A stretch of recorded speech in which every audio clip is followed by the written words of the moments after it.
আসসালামু আলাইকুম। নতুন একটা ব্লগে আপনাদের সবাইকে স্বাগতম। অনেকদিন পর ব্লগ করছি।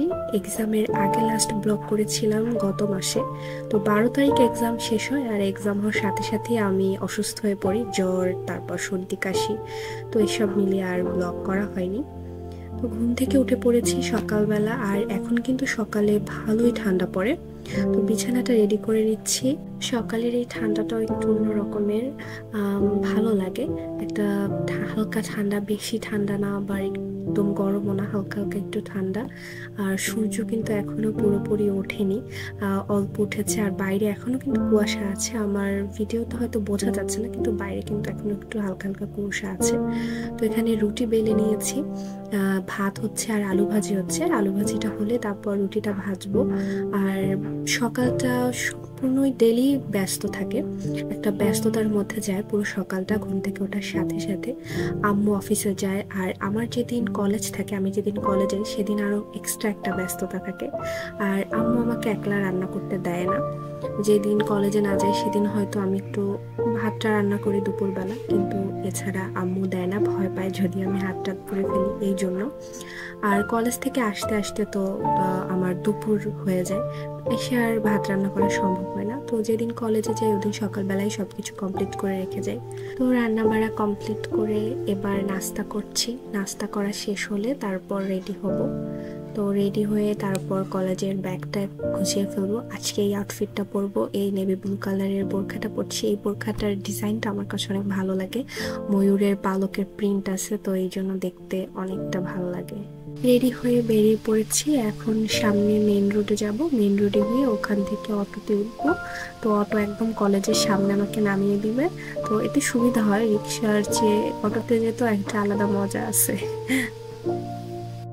কলেজে চলে এলাম, সামনের গেট। এটা হচ্ছে আমাদের কলেজের সামনে গেট। পিছনে কাজ চলছে, দেখিয়েছিলাম এর আগে একটা ব্লগে।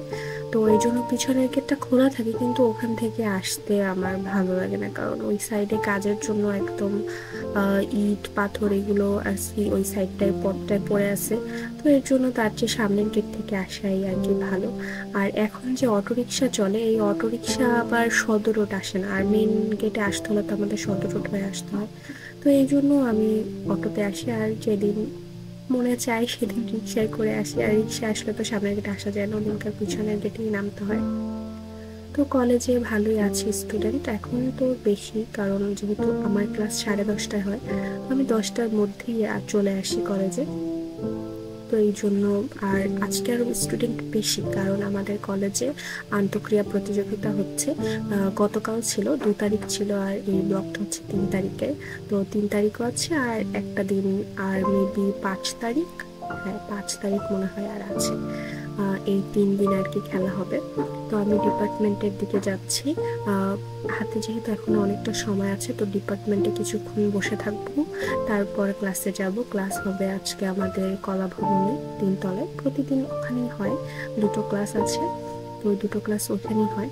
তো দরজাটা চাপানো ছিল, কিন্তু আমার হতে প্রচন্ড বেগ পেতে হয়েছে দিনকার। অ্যাট লাস্ট আমি দরজাটা খুলে ডিপার্টমেন্টে বসতে পেরেছি। তো এই হচ্ছে আমাদের ডিপার্টমেন্ট। আজকে ডিপার্টমেন্টটা ভালো মতো দেখালাম না, কারণ ডিপার্টমেন্ট অগোছালো হয়ে আছে, এই জন্য অনেকক্ষণ অপেক্ষা করছিলাম। এর মধ্যে আমার ফ্রেন্ডসরাও চলে আসছে, আরও স্টুডেন্ট ছিল, ওরাও চলে আসছে। তারপর একসাথে সবাই গেলাম অ্যাটেন্ডেন্স দেওয়ার জন্য, কারণ অ্যাটেন্ডেন্স তো দিতেই হবে, ওটা না দিয়ে উপায় নেই। আর এই যে স্পোর্টস সিরি চলছে, আজকে ব্যাডমিন্টন ছিল, একক ব্যাডমিন্টন। তো সেটার খেলায় হচ্ছে, স্যাররা সেই খেলাটা নিচ্ছে, আরও স্টুডেন্টরা দেখছে। তো আমার এখন যেহেতু অ্যাটেন্ডেন্স দিয়ে ক্লাস যাব, ক্লাস শেষ করে আমাদের একটা গ্যাপ আছে, তো তখন আমি এসে খেলা দেখব। তো এখন যাচ্ছি অ্যাটেন্ডেন্স দেওয়ার জন্য।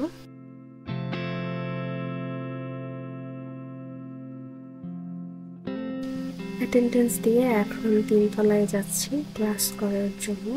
তো আমাদের ক্লাসটা হবে 45 মিনিটের, তো এরপর একটা গ্যাপ আছে, 45 মিনিটের গ্যাপ আছে, আর তারপর আর একটা ক্লাস হবে। তো আমরা পিছনে চলে আসছি, আমাদের পিছনে যে মাঠ আছে কলেজে, সেখানে। ওখানে মেয়েরা সবাই বসে আড্ডা দিচ্ছে, আর আমাদের সামনে একটা প্রোগ্রাম আছে কলেজে, নবীন বরণ। তো সেটারও একটা ব্লগ খুব শীঘ্রই আসবে, নবীনবরণ এখনো হয়নি, তো সেটার প্রিপারেশন চলছে। মেয়েরা পিছনে বসে গান গাইছিল তার জন্য, যারা আর কি গানে নাম দিয়েছে। তো আমি একটা পারফরমেন্স করতে যাচ্ছি, কিন্তু সেটা সারপ্রাইজ, সেটা এখন বলবো না কি করতে যাচ্ছি। তার জন্য আমার পেজটাকে তোমরা ফলো দিয়ে রাখবে নবীনবরণের প্রোগ্রামটা দেখার জন্য, আর আমি কি পারফরমেন্স করছি নবীনবরণে সেটাও জানার জন্য। আমরাও মাঠে কিছুক্ষণ বসেছিলাম সবাই, তো আমরা কিছুক্ষণ আড্ডা দিয়েছি, গল্প করেছি। তো এখন যাচ্ছি, আমার একটা ফ্রেন্ডের ক্ষুধা লাগছে, ও সকালে কিছু খেয়ে আসেনি, ক্লাস করতে চলে আসছে, তো এই জন্য আমরা এখন ক্যান্টিনে যাচ্ছি। তো একা খাবে কেন, আমরাও একটু কিছু খাবো সবাই একসাথে, এই জন্য ক্যান্টিনের দিকে যাচ্ছি। অনেক আইটেম ছিল ক্যান্টিনে, তো এর মধ্যে থেকে আমরা সিঙ্গারি নিলাম। আমরা 3জন ছিলাম, তো আমরা 3জন সিঙ্গারি নিয়েছি। তো সিঙ্গারা খেয়ে তারপর আমাদের ক্লাস 10 হয়ে গিয়েছিল, আমরা ক্লাসে চলে গিয়েছিলাম, লাস্ট ক্লাস। তো ক্লাস করে আমরা কিছু ছবি তুললাম, তারপর আমরা ভিডিও করি। তো আজকে কোনো ভিডিও করিনি, ক্লাস শেষে একদম যে বাসায় দৌড় দিয়ে এমন না, ছবি তুলি, ভিডিও করি, আড্ডা দিই।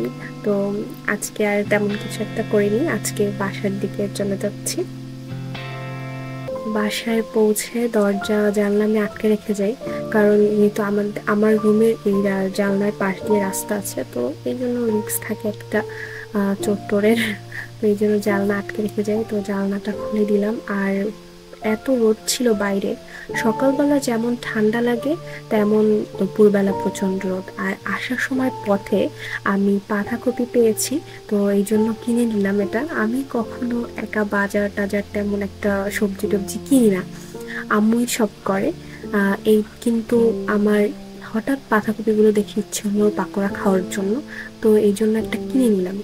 আর সবজি প্রত্যেকটা জিনিসের এত দাম, এই ছোট্ট একটা বাঁধাকপি আমার কাছ থেকে 45 টাকা রাখছে।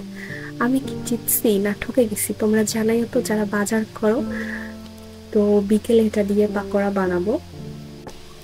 তো ফ্রেশ হয়ে লেবুর শরবত বানানোর প্রিপারেশন নিচ্ছি, কারণ বললাম না প্রচণ্ড গরম, কারণ বাইরে এতটা রোদ, মানে রোদের তাপটা অনেক, রাতে ভোর রাতে প্লাস সকালে যেমন ঠান্ডাটা হালকা পড়ে, কিন্তু গরমটা কিন্তু প্রচণ্ড লাগে, আর বাইরে থেকে আসার পর তো অনেক গরম লাগে।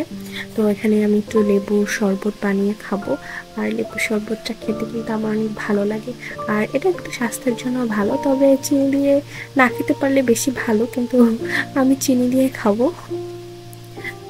বাবা কাঠের এই লেবু রস বার করার এই জিনিসটা নিয়ে আসছিল, এটা উদ্বোধন করে ফেললাম আমি ফার্স্টেই। এটা আমাদের একটা চীনামাটির ছিল, আমার নানা কিনে দিয়েছিল, কিন্তু সেটা অনেক বছর হয়েছে, আমার ঠিক খেয়ালও নাই তার সময়টা কখন কিনেছিল, কিন্তু সেটা নষ্ট হয়ে গেছে ব্যবহার করতে করতে। তো তারপর বাবা এই কাঠেরটা কিনে নিয়ে আসলো, তবে কাঠের এটা ভালো আছে, যথেষ্ট রস বের হয় একদম প্রপার, খুব ভালোভাবে লেবুর। তো তোমরা চাইলে কিনতে পারো, লোকাল মার্কেটে এগুলো অ্যাভেলেবেল কিনতে পাওয়া যায়। বাবা কোথা থেকে কিনছে আমি সেটা আর কি জিজ্ঞেস করিনি, এই জন্য জানি না, তবে আমি দেখেছি রাস্তায় যে ভ্যান, তারপর বিভিন্ন দোকানে এগুলো কিনতে পাওয়া যায় এখন। এগুলো দিয়ে মালটার রসও খুব সহজে বের করা যায়। আসলে লেবুর রস হাত দিয়েও চিপে বের করা যায়, কিন্তু তারপরেও আমার মনে হয় এইগুলো ব্যবহার করে রসটা বের করলে হয়তো একটু বেশি বের হয়, আর কাজ করতেও সুবিধা হয়। হাত থেকে করলে দেখা যায় কোনো খাবার বানাতে গেলে তখন একটু সমস্যা হয়, কারণ ওই লেবুর যে কোয়াগুলি থাকে ওগুলোও পড়ে যায়, কিন্তু এটা দিয়ে করলে আর সেটা হয় না।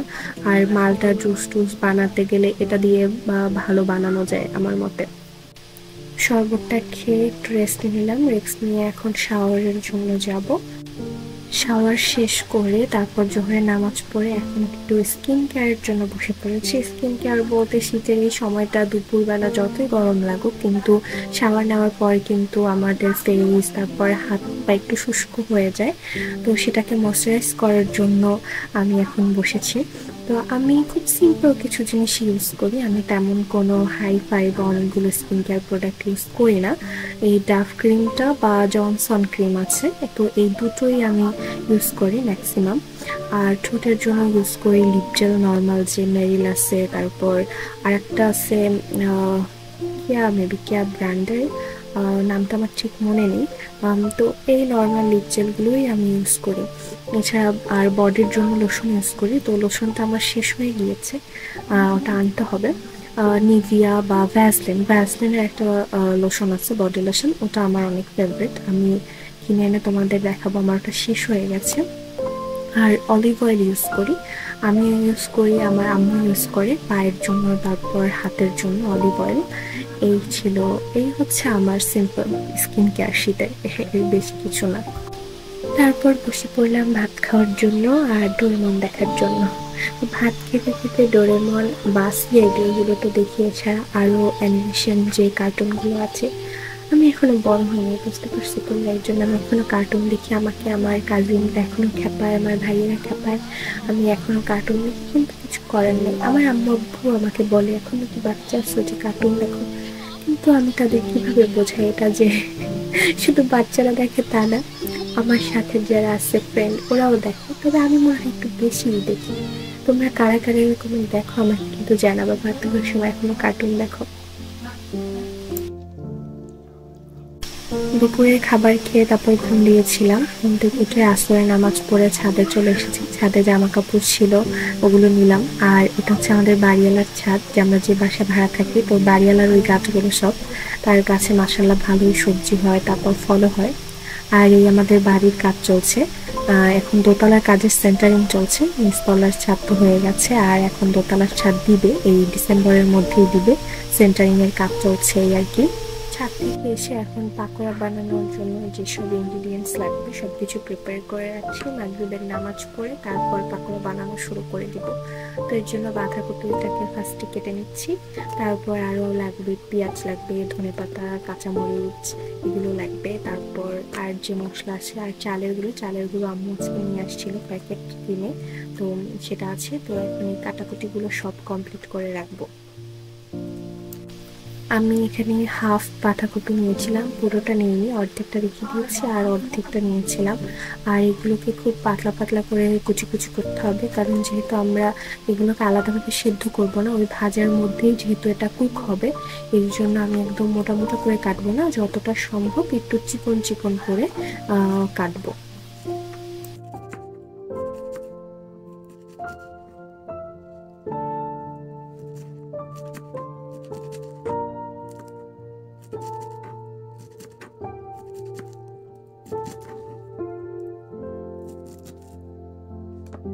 তো এখন আমি এগুলোকে ভাজবো, মাগরিবের পর ভাজতে নিয়েছি, কারণ যেহেতু নামাজ সবার হয়ে গেছে আর গরম গরম পাকোড়া খেতেই ভালো লাগে। তো সব কিছু মিক্স করে নিয়েছি, মিক্স করে তারপরে এবার ছোট্ট ছোট্ট করে একদম তেলে দিয়ে দিবি। তেলটা গরম আছে যথেষ্ট, আগে থেকে গরম করে নিয়েছি। আমি একদম ডুবো তেলে ভাজিনি, মোটামুটি দিয়েছি তেল, ওটা তোমরা আন্দাজ করে দিবে। তোমরা চাইলে ডুবো তেলেও ভাজতে পারো। তো ব্যাটারে লবণ একটু কম হয়েছিল, তো আম্মু আবার সেটা দিয়ে দিল মেখে। তারপর আমি আবার ভাজবো। প্রথমে এক সেট ভেজেছি, তিনটে তিনটে করে ভেজেছি, কারণ আমাদের এই কড়াইটা ছোট ছিল। বড় কড়াইটায় যেটা আরেকটা আছে বড় কড়াই, যেটা ভাজাভুজি করি, সেটাই আম্মু আবার তরকারি রান্না করে ফেলছে, এই জন্য ওটা আটকা। তো এই জন্য ছোট এই কড়াইটায় ভাজতে হচ্ছে তিনটে তিনটে করে। আর হাফ বাঁধাকপিতে অনেকখানি হয়েছে, অনেকগুলো পাকোড়া ভাজতে পেরেছি। আর আমি ছোট ছোট করে দিয়েছি, বেশি বড় করে নিই, কারণ দেখা যায় বেশি বড় করলে কাঁচা থাকতে পারে ভিতরটা। আর একদম মিডিয়াম হিটে করে ভেজেছি, যাতে ভিতরটা খুব ভালোভাবে হয়ে যায়, কারণ যদি বেশি আঁচে ভেজে ফেলি তাহলে দেখা যাবে বাইরেটা পুড়ে যাবে, বাইরেটা কালার চলে আসবে, কিন্তু ভিতরটা কাঁচা থেকে যাবে। আর বাঁধাকপির পাকোড়াটা সিরিয়াসলি যথেষ্ট ভালো হয় খেতে, তোমরা বাসায় কিন্তু অবশ্যই ট্রাই করবে। আর খুবই সিম্পল কিছু উপকরণ, জাস্ট বাঁধাকপি আর প্রথমে যে বললাম পেঁয়াজ, ধনেপাতা, মরিচ, আর তার সাথে গুঁড়া মশলা দিয়েছি, জিরার গুঁড়া, ধনে গুঁড়া, হলুদ গুঁড়া, মরিচ গুঁড়াও দিয়েছি একটু, যে যেরকম ঝাল খায় সেরকমের। আর চালের গুঁড়ো দিয়েছি, কর্নফ্লাওয়ার দিয়েছি, কর্নফ্লাওয়ার না দিলেও চলে। আর দিয়েছি হচ্ছে গিয়ে তোমার ডিম লাগবে, ডিমটা দিলে আর কি ভালো হয়, তবে ডিমটা দিয়ে করাই ভালো। তো ভাজা হয়ে গেছে, এই যে এবার খেতে বসে পড়েছি। ভাজতে ভাজতেও কিন্তু অনেকগুলো খেয়ে ফেলেছি আমি। এরপর মামা এসেছিল, সেও খেয়েছে, সে খেয়েও ভালো বলেছে যে ভালো হয়েছে। বাঁধাকপির পাকোড়াটা আসলে খেতে একদম অন্যরকম একটা টেস্ট হয়, তোমরা বাসায় কিন্তু ট্রাই করবে, অনেক ইজি বানানো। নাস্তা করে এখন পড়তে বসে পড়েছি, কাল আবার কলেজে ক্লাস আছে, তো স্যার যেগুলো পড়িয়েছে সেগুলো আবার একটু রিভাইজ দিচ্ছিলাম। রিভাইজ দিয়ে বাড়তি কিছু এক্সট্রা কিছু করে তারপর তাড়াতাড়ি ঘুমিয়ে পড়বো, যেহেতু পরের দিন আবার সকাল সকাল উঠে আবার সেম রুটিন কন্টিনিউ করতে হবে। এই জন্য একটু তাড়াতাড়ি ঘুমোতে পারলে সকালবেলা আবার একটু তাড়াতাড়ি উঠতে পারবো, নাইলে সকালে উঠতে অনেকটা কষ্ট হয়ে যায় যদি রাতে ঘুমোতে দেরি হয়।